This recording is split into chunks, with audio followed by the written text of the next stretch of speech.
আমি ভাঙড়ের বিধায়ক হিসাবে সর্বপ্রথম যে খুনটা হয়েছে, যে মানুষটা রাজ্জাক খাঁকে যে খুন করেছে, এর চূড়ান্ত প্রতিবাদ করছি। সাথে সাথে প্রশাসন বন্ধুদের বলবো, রাজনৈতিক কর্মী না দেখে ভাঙড়ের একজন কর্মী মানুষকে খুন করা হয়েছে, এই হিসাবে তদন্ত করা হোক। যে বা যারা যুক্ত একটা ওনা ছাড় পায়, তাদের সর্বোচ্চ শাস্তির ব্যবস্থা করা হোক। আমরা বারবার ভাঙড়কে চাইছি বোম গুলিমুক্ত ভাঙড় হোক, হিংসা অশান্তি মুক্ত ভাঙড় হোক। দুর্ভাগ্য আমাদের, ভাঙড় ডিভিশন করার পরেও ভাঙড়ের মানুষকে এই ধরনের খুন হতে হচ্ছে দুষ্কৃতীদের দ্বারা। এখন শওকত মোল্লা সাহেব রাজনীতি করছেন, তিনি আইএসএফ কে আমাদেরকে দেখে দেওয়ার চেষ্টা করছে। কিন্তু শওকত সাহেবের যদি আমরা প্রিভিয়াস রেকর্ড দেখি, সেই রাজ্জাক সর্দার থেকে শুরু করে মানিক পাইক থেকে শুরু করে বিভিন্ন সময় আমরা দেখেছি খুন করেছে তাদের দলের লোকেরা, তারাই যুক্ত থেকে অন্যদেরকে, তাদের দলের প্রথম সারির নেতাদেরকে সাইড করেছে। সেই জাহাঙ্গীর খান চৌধুরী থেকে শুরু করে এই ধরনের অনেক আছে। এটা শওকত মোল্লা সাহেবের প্রিভিয়াস রেকর্ড। এখন এই খুনটার কারণ কি হতে পারে? আমি সকালে কয়েকটা ফুটেজ দেখছিলাম পরিবারের লোকজনের, তারা কেউ দাবি করছে ওই দিন 3 জন ছিল, যখন তাকে খুন করা হয় 2 জন তাকে ছেড়ে চলে গিয়েছে। এখন একটা সন্দেহ থেকে যাচ্ছে। সাথে সাথে আজকে আর একটা ভিডিও ফুটেজ দেখলাম, পরিবারের লোকজন সরাসরি বলছে এটা গোষ্ঠীদ্বন্দ্বের শিকার হয়েছে। এবং বাস্তবিক কথা, আমি যতটুকু খোঁজ নিলাম, ওই অঞ্চলে ওই যেখানে বাড়ি যে ছেলেটিকে খুন করেছে, ওখানে আইএসএফ বা বিরোধীদের সাথে ওর সম্পর্ক খুব একটা খারাপ ছিল না। কিন্তু আমি যতটুকু খবর পাচ্ছি, এই লোকটি যাকে খুন করেছে ওরা, আপনার একদা সময় আরাবুল ঘনিষ্ঠ ছিল, প্রেসার দিয়ে চাপ দিয়ে এখন শওকত ঘনিষ্ঠ করেছে। এবার এই সুযোগটা কে নিয়েছে, এটা তদন্ত সাপেক্ষ।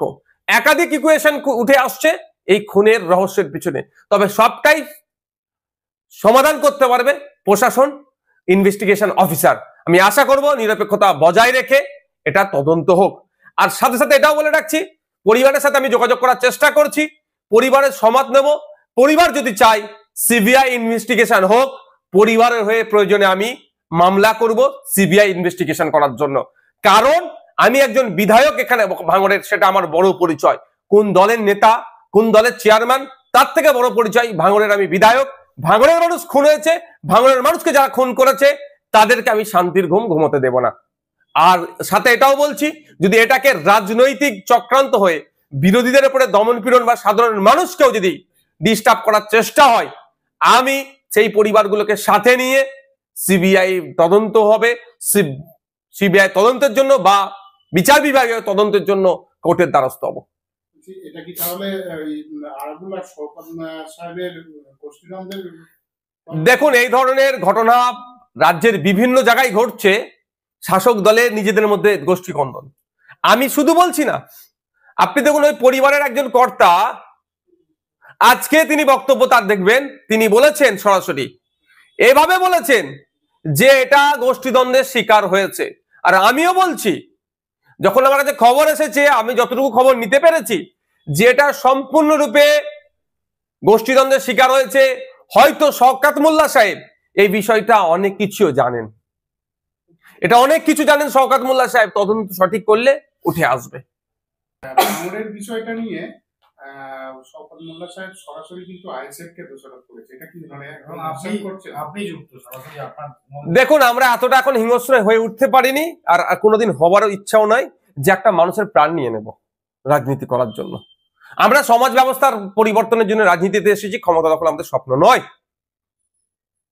শওকত মোল্লা সাহেবের পাস্ট হিস্ট্রি যদি আমরা দেখি, এই কাছে তিনি সিদ্ধহস্ত, খুন খারাপি করিয়ে, মারামারি করিয়ে, গোষ্ঠীদ্বন্দ্ব করিয়ে অপরের দিকে, বিরোধীদের দিকে দাগিয়ে দিত। নমিনেশন আটকাচ্ছে, আবার বলছিনি যে বিরোধীরা প্রার্থী খুঁজে পাচ্ছে না। এখন আমি বলছি, এই যে খুনটা হয়েছে, শওকত মোল্লা সাহেবকে যদি সঠিকভাবে জিজ্ঞাসাবাদ করা হয়, এই খুনের অনেক রহস্য উন্মোচন হবে। এটা সম্পূর্ণরূপে আমি দায়িত্ব নিয়ে বলতে পারি, আমি দায়িত্ব নিয়ে বলছি, এটা গোষ্ঠীদ্বন্দ্বের শিকার হয়েছে। এবার কোন গোষ্ঠী করেছে আর কেন করেছে, কোন গোষ্ঠী করেছে এটা এই মুহূর্তে বলা সম্ভব নয়। কেন করেছে এটা আমি বলতে পারি, সেই দিনের শেষে ভাগ বাটোয়ারার লড়াই, এ বড় নেতা হয়ে যেতে পারে, সে ছোট নেতা হয়ে যেতে পারে, এই মর্মে একটি ছেলেকে খুন করা হলো। আমি ভাঙড়ের বিধায়ক হিসাবে রাজনীতির ঊর্ধ্বে গিয়ে বলছি, এই খুনের আমি চরম বিরোধিতা করছি। এর প্রতিহত হওয়া, এটা প্রতিকার হওয়া দরকার।